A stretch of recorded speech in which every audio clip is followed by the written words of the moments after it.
Welcome back, everybody. This is Mrs. Green's World, News Talk 790 KNST. Thank you so much for being with me today on this wonderful Saturday.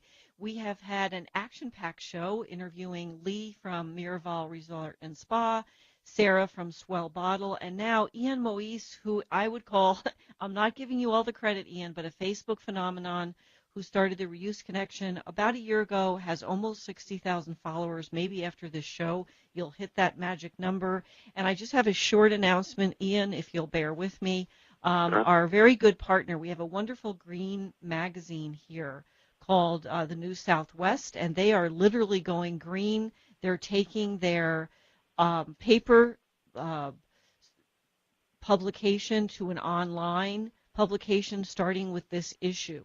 And you can visit them at www.thenewsouthwest.com. It's a stellar quality publication.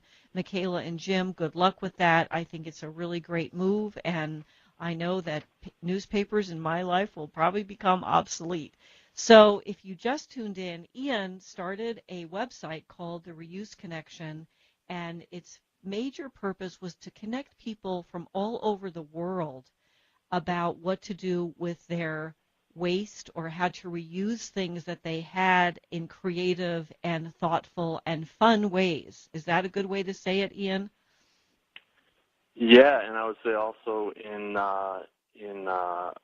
profitable ways.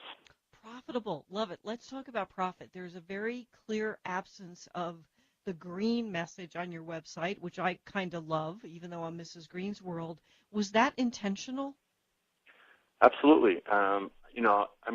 The 3 R's are everyone who's green or who buys into sustainability think of the 3 R's. And so, what we're trying to do here is build a global community, and the people that are already green and they see our concept, they're basically already on our side or we're on their side. We're all together. So, but for us, actually, the website is a lot more than just being green and finding cute ideas to reuse things. It's actually about changing the whole industrial world. I know it's a little ambitious, but no, it's not. It's so it's more of a corporate mindset. The huge corporations. It's corporate. It goes. If you look at our mission statement, we look where we target individuals, we target single entrepreneurs, we target small businesses, we target corporations.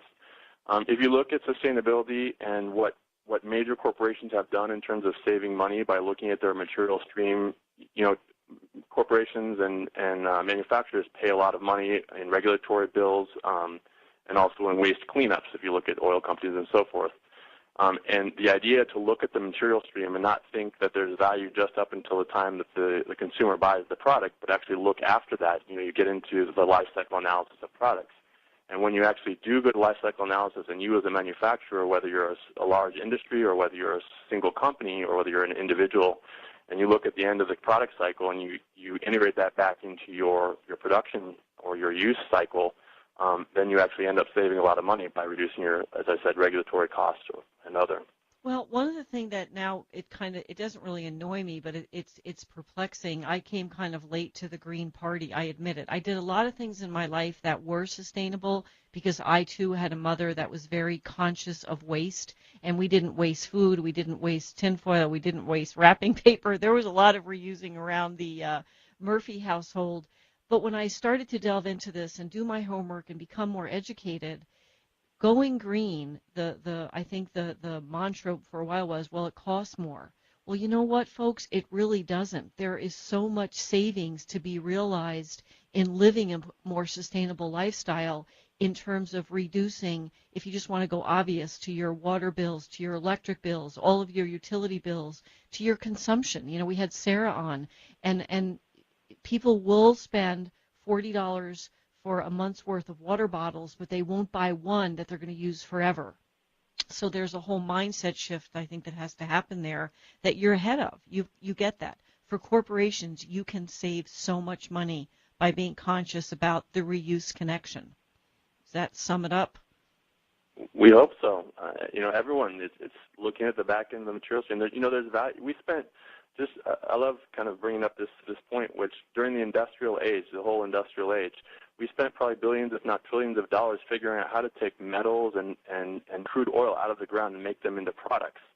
Well, now all that stuff is above ground, and if we just spend a little bit on research and development of how to turn that stuff that's in landfills above ground into new products, it's amazing what we can do. I totally get that. I mean, my friend Jason Tankersley, who's one of the sponsors of Mrs. Green, he sees landfills as treasure troves of possibility and things that we can just get out of them and extract and reuse them. So that's great. Now, I always have to ask this because when I have someone like you on the show, what is one of the, the weirdest or the funnest or the most out-of-the-box things that's come across your path since you launched Facebook? Since we launched our Facebook page, I don't want to launch a. We didn't launch Facebook. Yeah, I wish you lost. Yeah, exactly. I think you launched your Facebook page. Sorry. Right. Let's see. There's so many. I mean, we've posted 3 a day for over a year, so it's over 1,000 reuses. But I guess the one that I always kind of go back to is there's a designer. I think it's Olsen House, if I'm not mistaken, and they took old analog TV screens. And they made them into women's ladies' dress shoes, and they're really amazing. They're beautiful, and of course you're like, how did an old TV screen get into a new shoe? You are kidding me. You have really to tell me the name of that. What is the name of it, you think? I think it's Olsen House, Olsenhaus. But if you look up vegan ladies' shoes, Olsen House, something like that. Right. If you Google, shoes made from television analog screens, you'll probably get something. Yeah. You are kidding. And were they high heels? Were they fashion forward, trendy, or were they awful? No, I actually posted them on my site, and a lot of women were like, "Oh my God, I need." They're very fashionable. I mean, it's not just like, oh, throw some old, paper bags on my feet. They're beautiful dress shoes, actually. Right, I love it. Now, what about who decides what 3 you post, and what kind of volume are you getting? How do you pick 3 to post up there a day?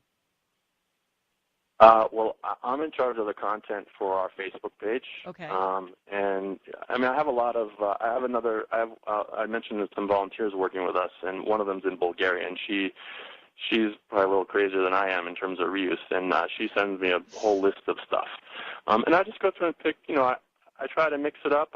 We have a lot of different people on the site. There's artists, there's gardeners, there's teachers, engineers. So a whole different groups of people, and I try to pick different things. I try to vary it a little bit, and I try to get the inspiring and the amazing. I mean, people look at the photos and they're like, wow, that's what we want. We want people to be like, you can do this. I couldn't. Every single one of them is a conversation piece.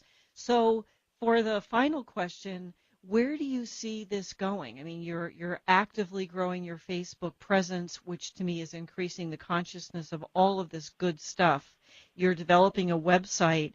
Is it your dream to monetize this in a way that it's sustainable for you? And how will you do that? I'm a capitalist, self-proclaimed capitalist. Yeah, well, if people, I think the big sell on reuse is the fact that you can make money doing it for businesses, and we're big on the individual entrepreneur, especially in rural communities or poor countries. So for us, we also think, we're a private company, and we work during the day, so we don't need money right now. But of course, if I'm able to make money down the road doing this, I would love that. I would love to have this be my job.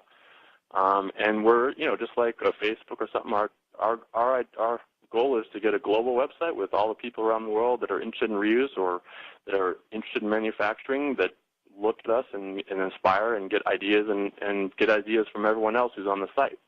And what's your advice for anybody who's listening, including yours truly, to, I want to say the word authentically increase your Facebook community, because I feel as though it's a very powerful tool for mission-based organizations like Mrs. Green's World, like Reuse Connection, and many, many more. I mean, I get a lot of really good information from the Daily Green and Earth 911 and Center for Food Safety. There are many, many good ones out there. What's your advice? Just keep on plugging away? Yeah, keep plugging away. One of the things I chose early on, a lot of people recommended I write a blog, and that just wasn't me. And I focused more of my efforts and a lot of time on reaching out to people, and so finding people like yourself who are kind of somewhat mavens in the sector and have a following, and that you can share that they can help spread your news. And I did it all over the world, a lot of different countries, and I have people in different countries from having lived and worked in so many countries that help with that outreach. But it's Ian, we got to go. It was okay. Great, and I hope you get more followers. I hope I helped put you over the 60,000 mark. Reuse Connection. If you don't remember, contact Mrs. Greensworld, News Talk 790 KNST. Have a great weekend, and we'll